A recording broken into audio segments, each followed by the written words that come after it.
Hello and welcome to our second episode of the podcast, Yavcast with Orish. I am your host, and today I have with me someone who is the just and energy expert at the Pan-African Climate Justice Alliance, and he is equally the Director of Programs at the African Coalition for Sustainable Energy and Access.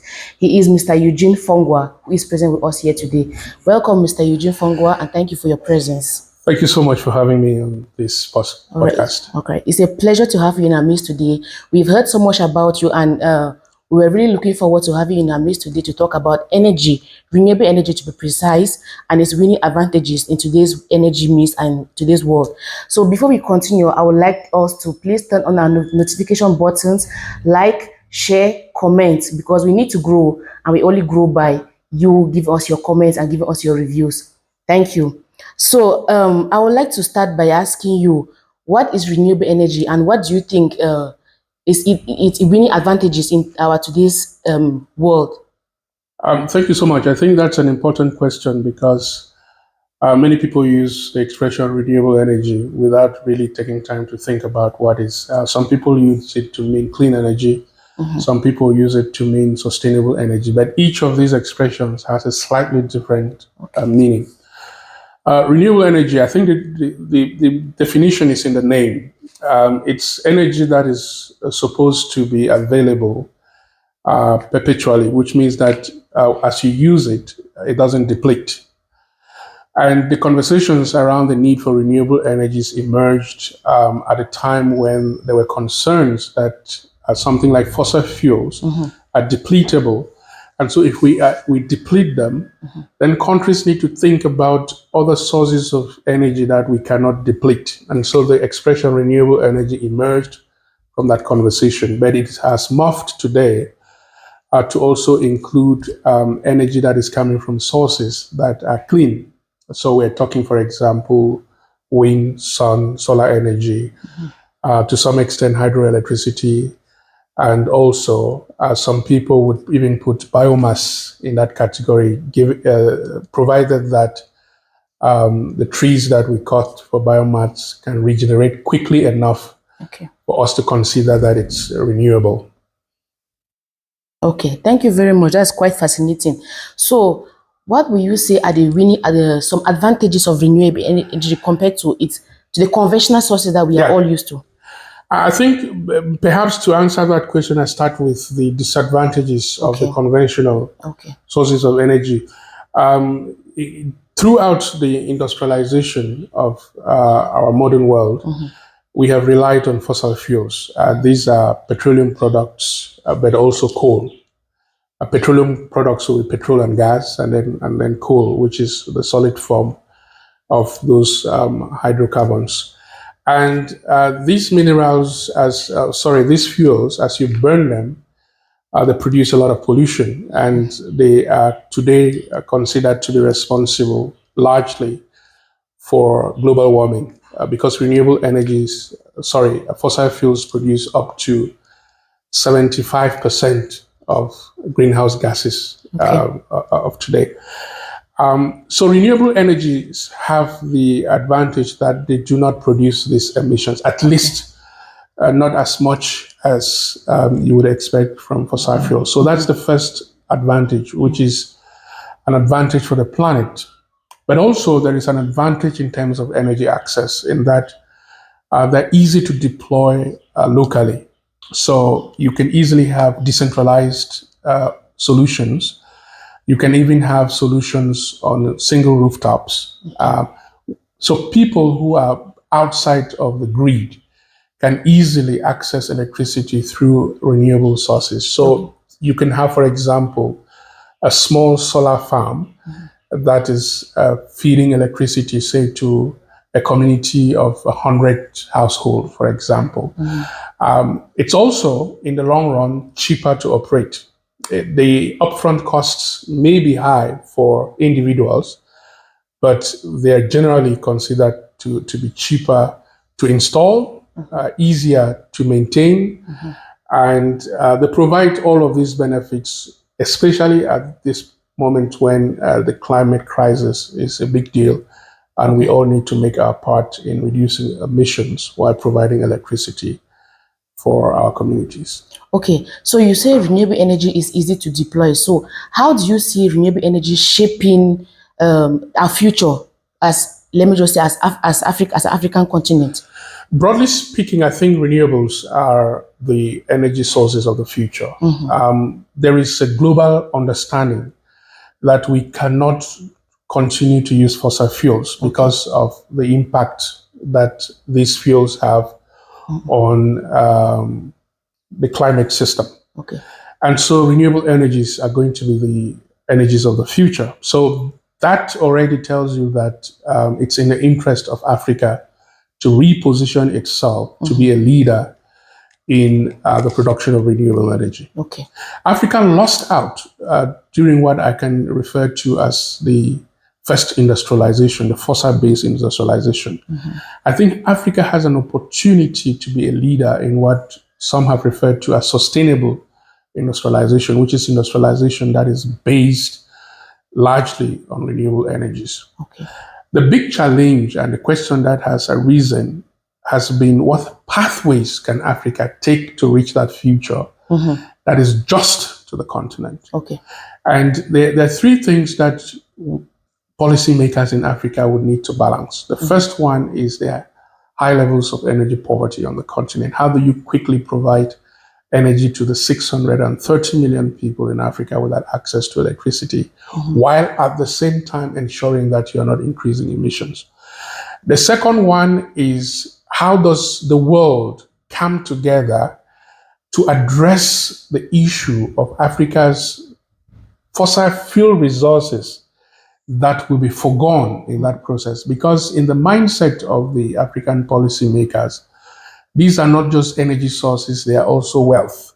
And if they have to be forgone, how do we get to an arrangement where there is some kind of compensation for the opportunity cost of doing so? All right.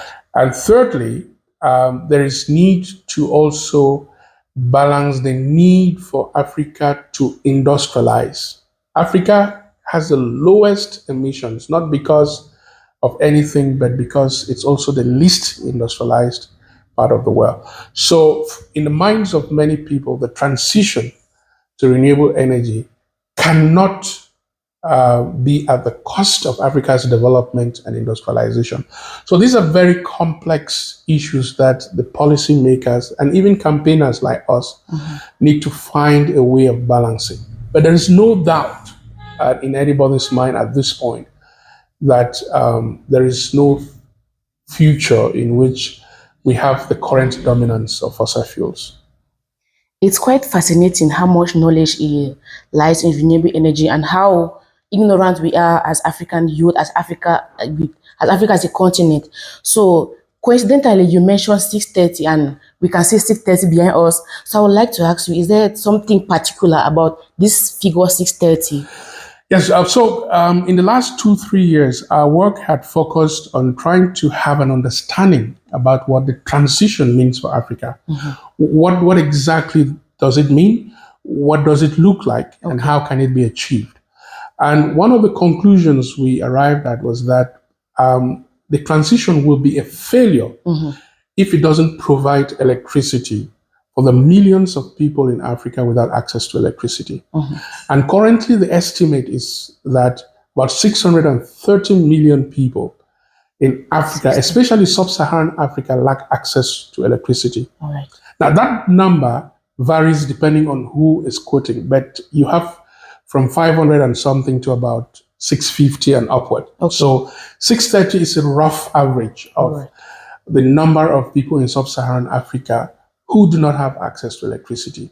And so in the next phase of our work, we're trying to focus on solving that problem of low access to electricity. So the 630 campaign was launched recently in Addis Ababa by the Africa Coalition for Sustainable Energy and Access and the Pan-African Climate Justice Alliance, and a number of other partners who are beginning to join the coalition to advance the cause of these 630 million people.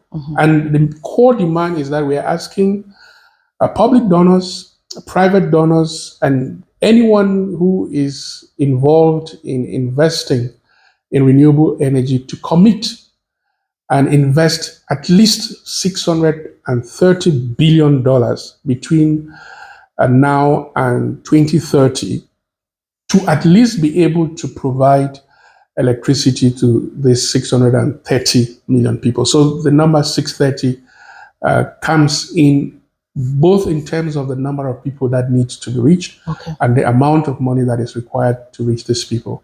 630 billion is about $1,000 per person in Africa without electricity, and that is one of the most conservative estimates of what is needed. The cost of not doing that will be a lot higher. Okay. Thank you very much for that highlighting to us what the 630 campaign stands for. So I would like to ask you, just for the last question, do you have any advice to give to our viewers, if for those that want to embrace renewable energy either in their lives or in the society or in their industries? Yeah, I think that, like I said, renewable energy has a lot of advantages. The first one and the most fascinating one is that it can be deployed at scale, which means that even a very small business person can get into this sector. It's not like putting up a thermal plant, which keeps a lot of actors out of it. To have a renewable energy business is something that with $50,000 or less, you can start a business very conveniently in Africa. The second is that communities can also get involved in producing and distributing their own renewable energy. So there's a little more room for participation in renewable energies than it is with conventional energy sources that are dominated usually by the state and a few multinationals. The second advantage is that, like I said, it can provide solutions that are tailored to the needs of the people. A good example would be farmers that need to do irrigation. So you can deploy solar or wind-powered irrigation system to the scale that the farmer needs.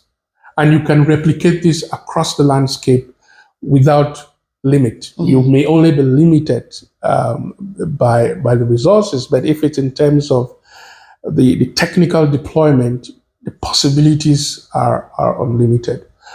The other advantage that renewables have is that there's plenty of room for innovation. We're already having conversations around green hydrogen, for example. But that's just the beginning of the discussion. There are already people who are thinking about how do you grow algae, for example, and use that to produce energy. So because of the need to move to cleaner forms of energy, it has opened the space for a lot of innovation. Are there, for example, a combination of bacteria and other microorganisms and biodegradable waste, for example, that you can combine to produce energy? These are all questions that innovators and researchers are asking themselves, and it's limitless in what can be done. The challenge that we would have to overcome is, like I said, how do we ensure that renewable energies can also power at our industrialization? At the current level of the technology, the potential is only coming from things like green hydrogen. But we need to find other renewable energy sources that can run factories on the continent, that can run in industrial facilities, that can power cities without relying entirely on the sun, which, as you know, requires a lot of batteries if you want to store, for example. The other thing is that it also provides an opportunity for Africa to take advantage of another set of resources that up to now it has not exploited. These are what are referred to as the critical or essential minerals for the energy transition. We're talking about things like cobalt, nickel. We're talking about all of those things, lithium, for example, that is used in producing batteries. But all of these minerals that are used to produce electronics, like in our phones, which in the new era will become the dominant type of minerals that are used. And how do we take advantage? Because Africa has quite a good reserve of these minerals compared to other parts of the world. How do we ensure that we are not trapped in the resource curse that we have been known for. Because in terms of exploiting other minerals, we have seen that populations, entire populations remain impoverished. The minerals are taken and lifted out of their communities. There are human rights issues. So these are all issues that we need to address as we get into critical minerals as part of this renewable or low emission journey that Africa is bound to take along with the rest of the world. All right. So just for the sake of the viewers that are not climate activists and do not know the meaning of certain words, can you just break down the word deployment? Well, when I say deployment, it just means install, get them out there. Deploy like you would deploy an army, right? Just throw it out there. So we're talking about installations, but it's not only installations of the equipment or the technologies, but it's also training people to be able to maintain and install.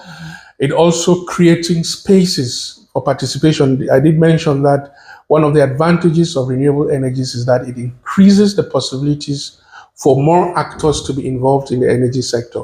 But you need to create the spaces and incentivize people to participate. Of course. So deployment it's really beyond just going from village to village and putting up solar farms or putting up wind farms, or maybe in some cases, some people still think that biofuels are still a useful part of that equation.